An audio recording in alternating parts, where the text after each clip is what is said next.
Hi everyone, here's Unzilla Talk Finance. Today we had one significant event happen in San Francisco during the APEC summit. That is a meeting between the US President Biden and the Chinese President Xi-JinPing. They together held this meeting in San Francisco. So this is one of the most significant events happened today, and the two leaders discussed several regional and global issues together. According to President Biden, the communication should be clear, direct, and with no misconception and with no misunderstanding. So here, the President Biden mentions that the two countries should be responsible for its people and involving in some joint programs and joint projects together to fight and solve some global challenges such as climate change, artificial intelligence, and conquer and fight the narcotics together. According to President Xi, he believed that the earth is huge enough for two nations to succeed. So he believed that the US and China,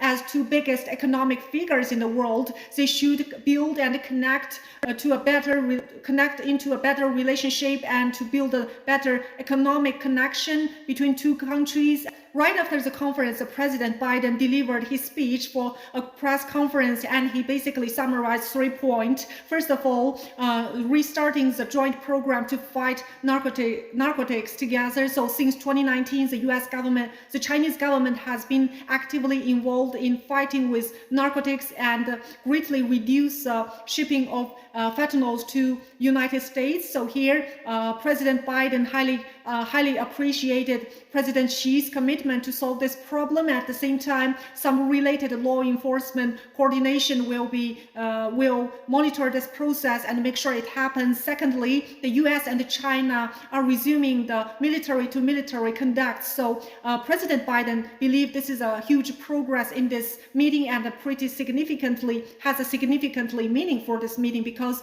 it requires a very direct, open and conversation between two countries. Thirdly, about artificial intelligence, President Biden believed that this is important to make sure that risk and safety of artificial intelligence, because almost every leaders around the world are very concerning and about the impact of artificial intelligence. So the US and China will compete with each other, but at the same time, this should not lead to a conflict, but it should be managed. Responsibly. So the US president also concerned about the US businesses and firms should be treated fairly by the non-economic policy by the Chinese government. So generally, the US president appreciated President Xi's effort to make this happen, and President Biden believed this is a very productive meeting on this APEC summit. So let's looking forward for the fruitful results of this meeting.